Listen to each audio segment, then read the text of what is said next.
Ito kasi, mahuhugot na ito. Maiiwan ito dito. Maiiwan to dito nakapadlock halimbawa. Nakapadlock yan. Maiiwan yung bar na yan. Dahil yung bolt kanina, dito yung nakalock. Itong hawak kong bolt, dito nakalock.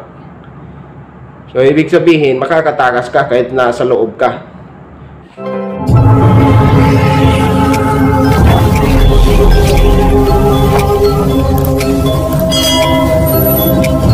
So, what is up you mga bay?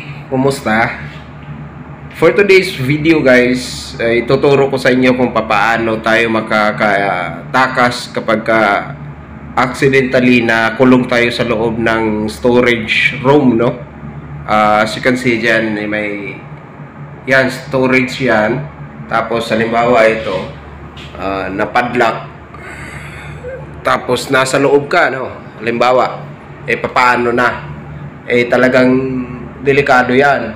Kasi manigas ka sa lamig dyan sa loob pag nagkataon. Kasi tingnan nyo itong controller guys, oh. Negative 17 degrees Celsius. Freezing na yan. At tataas pa yan. Yan, nag-80 na. So, ngayon, papaano nga ba? Papakita ko sa inyo mga bay kung papaano. Halimbawa, ganito nakapadlock tapos naiwan ka sa loob. Hindi alam ng kasama mo, naiwan ka pala sa loob, ano? So, yan, ngayon, operational kasi ngayon yung cold storage. Kaya ayaw kong buksan kasi magdadrop itong temperature agad. Ngayon, para maipakita ko sa inyo kung paano, itong tapat niya, blast ito. Ito yung mas malakas. Freezer talaga ito. Same mechanical design. Meron din itong padlock dito. Dahil hindi operational ito ang gagamitin natin. Ito ang papakita ko sa inyo kung paano. Okay? So, buksan natin sa loob. Slide lang natin ito.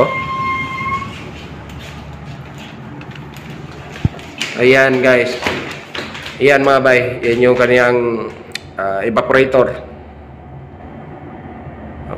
Alright. So, ngayon, halimbawa, nandito tayo sa loob. Nalock ito.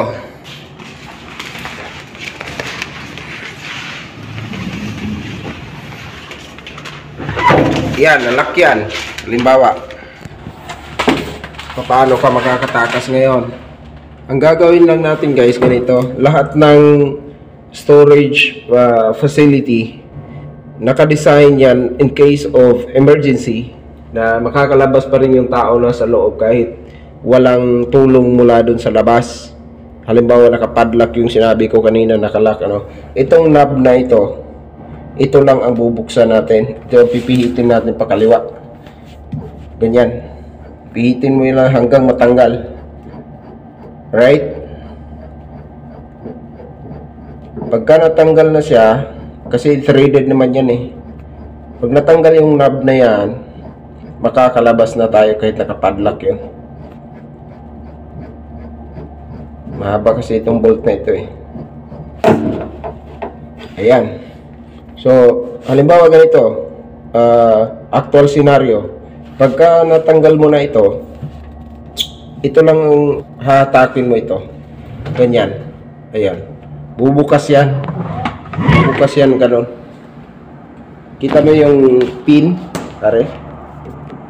Bubukas yan kasi yan ang tutulak dun sa pinaka door jamb para bubukas ito. Ngayon, paano mangyari na bubukas? Bakit bubukas? Kasi ito, halimbawa, 'di ba, ito yung nakapadlock dito.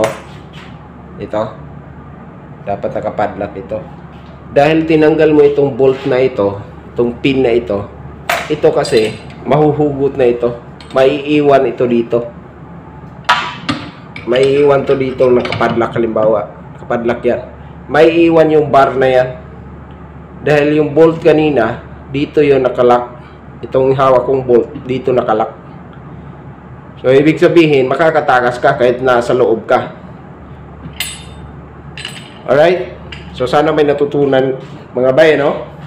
Yun lang muna for today's video. Maraming salamat sa panonood. Tsaka mag-subscribe ka naman para ma-inspire naman tayo gumawa ng mga video na kagaya nito or kahit anong video, no?